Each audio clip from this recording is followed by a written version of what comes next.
Hi everyone, it's Kris from my girlfriend's quilt shop. Are you having fun so far with the Falling for Autumn quilt from Kimberbell? It's amazing. And would you believe, just when I thought that there was nothing else that could just wow me about this quilt, I discovered the cutest block of all. And that is the candles. Not only candles, but they are scented candles. Oh yes. Don't underestimate the team at Kimberbell. They came out with a way for us to be able to enjoy creativity and having fun by getting us this amazing little sticker set that we can add to our quilt. So cool. And so this is going to be a video today on how to make the scented candles. Now, here's your little caveat. For those of you who may not enjoy the idea of having scent on your quilt, don't you worry one bit. Kimberbell has got you covered, and they have included a separate embroidery design for those who would rather not use the scented stickers. But today in our lesson, we definitely are using them. It's scratch and sniff, and it is a whole lot of fun. So without any further ado, let's go ahead and get started. The first thing you're going to want to do is hoop up your light mesh cutaway stabilizer. Now on this design, I have chosen the 6x10 hoop on my machine. And the reason for that being is because I am going to be showing everyone how to do the background quilting that goes with this design. We also have our batting ready to go and our background, all of our applique pieces, including our little stickers. Can't wait to put those on. And we're going to be using some clear vinyl. All right, let's go ahead and get started by placing our hoop into the machine. And my designs are already found on a USB stick connected to my machine. So I'll go ahead and scroll through.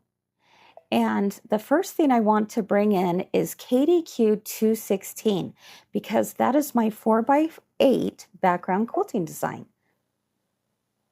And I'll hit set. Isn't that beautiful? And before I hit embroidery, I'm going to now add in my candle appliques. All right, so go ahead there and bring up all my files. You can see I've been having some fun on this machine lately. All right, so I'm going to scroll through here, and right down here, you're going to see my 5x7 scented candles. Perfect, and hit set. So now both of those designs have been centered together. I'll go ahead and hit embroidery. Okay, so the first stitch that's going to happen is a placement outline showing me where to place my batting. All right, with my placement line stitched out, I know exactly where to place my batting. I'm going to center it over the top, making sure that the entire outside has been covered, and then put my foot down and stitch out the tack down stitch. All right, so here we go. Let's bring it over here, and I'm going to use my Kimberbell scissors to trim it out.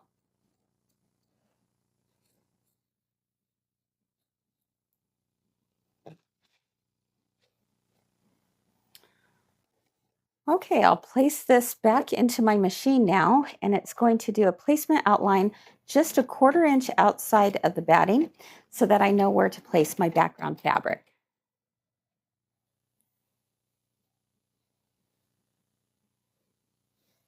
Okay, my background fabric is now on, and it's going to do a tack down stitch to hold it in place.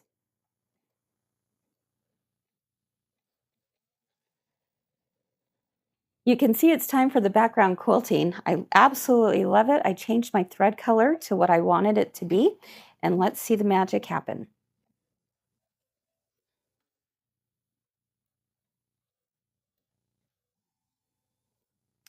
Wow, that is a beautiful design, I'd say. Now that the background quilting is done, it's time to go ahead and begin our candles. So I'm just going ahead and changing out my thread color right now. And the reason for that is because I just want to be able to clearly see where my placement lines for my candles are and not have it get mixed up with the background quilting thread. So I've changed it to orange.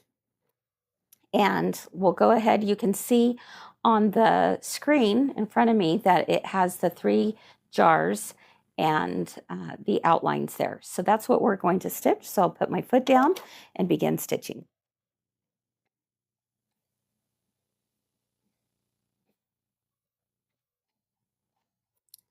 All right, at this point, I'll go ahead and place my jar fabric right side up over top of the 3 outlines and stitch.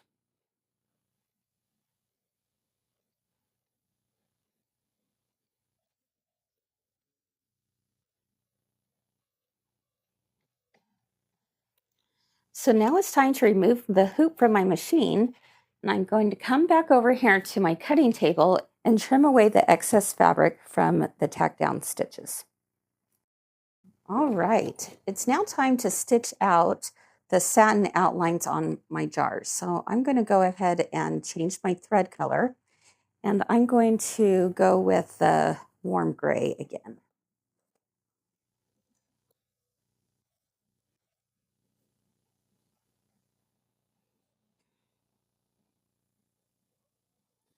So the next thing that's going to stitch out in this design is the placement line for candles 2 and 3. All right, so that's going to show us where to put some vinyl. So I changed the thread color just so we could see it a little bit easier. I'm going to get rid of this little stray thread right there.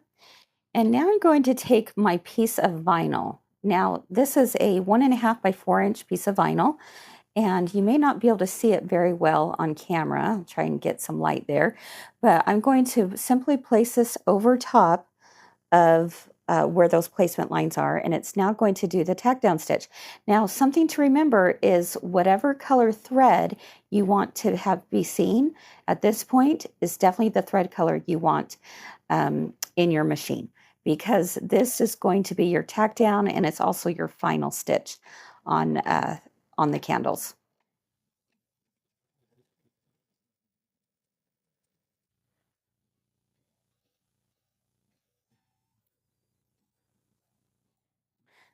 Then I'll remove the hoop from the machine and bring it over here to trim the excess vinyl away.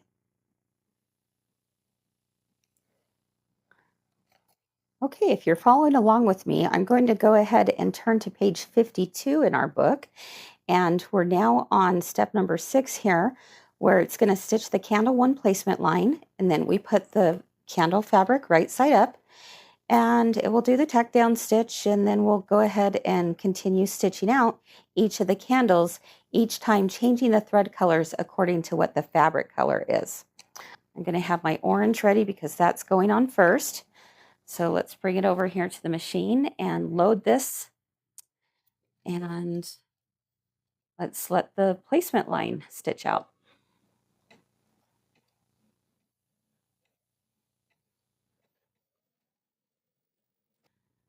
So before I place the orange on there, I'm actually going to change my thread color to orange as well, because it is a tack down stitch.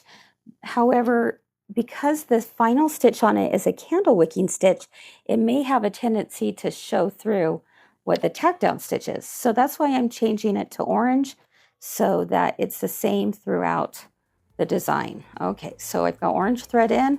I'll put my orange fabric down and begin to stitch.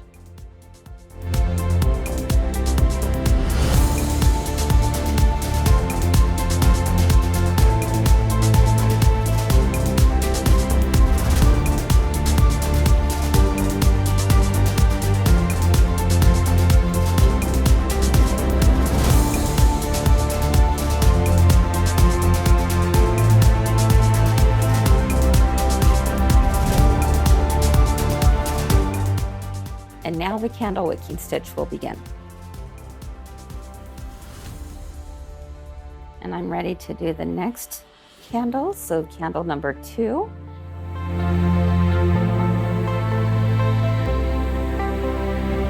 And now I'm going to change my thread color one more time to Crush on Glide. But again, you can choose whichever color or brand of thread that you like. And just quickly thread this. stitch out the placement line and we'll be good to go.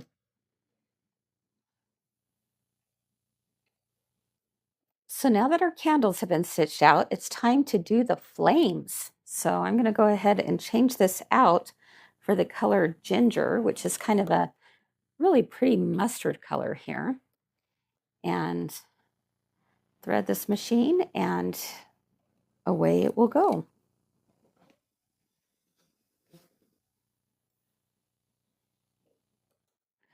Okay, now we're going to do the wicks detail. So I'm changing to a darker brown for this. And we are almost to the finish line. We just have the vinyl to add onto here now. I'm going to go ahead and change my thread color back to what I did earlier with the candles 2 and 3 rims, and place that back into the machine real quickly. And this does not give us a placement line for where to put this vinyl. So we're going to do our very best, because we do have 3 outlines of candles. We know if this is going to cover all of them or not. So I'm going to make sure and place this over top. And again, be looking to see if it's all covered. And I am going to use a little bit of help from some Kimberbell paper tape just to hold this in place. This is going to be a very tight stitch out, and we just want to make sure that that vinyl stays put. All right, so with that now in place, I'll go ahead and put my foot down and begin getting very close to being done with this block.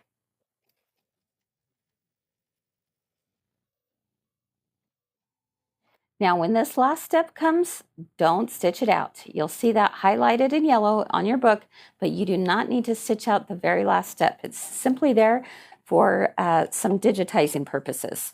So, my friends, oh my goodness, we are finished stitching this out. This was such a fun block to make, but it gets even more exciting, right? Because now we have the scratch and sniff stickers to add, which is going to be super fun. Before we do though, I'm going to go ahead and take my scissors and just trim that vinyl up close to the stitch line. These little scissors here really come in handy on this. You can get nice and close and around curves and into corners. They are awesome. Okay, I think I've got it all. Oh my goodness, so fun! All right, now the final step. And it says in the book that you don't add them yet, but I can't help myself. I have to. I have to do it. I can't help myself. So I got to put on the stickers, right? So let's see, we have Harvest Chai and Plumberry and the Pumpkin Spice. And there's actually 2 stickers that come in each one. How cool is that? So if you mess up on one, you've got another one to do. Let me pull that out. Oh my goodness, they smell so good. Who would have thought? Oh my goodness, yeah, that definitely smells like pumpkin pie. I'm just going to kind of center it the best I can and stick. Ah, so cute. We got this one. Talk about a conversation piece. When somebody comes to your home and they admire your quilt, have you ever told them to sniff your quilt? Now you can do that, right? Okay, looking good. So then go ahead and trim your block according to the instructions found in the book, either using your orange pop rulers or using the lines that have been outlined from your background quilting.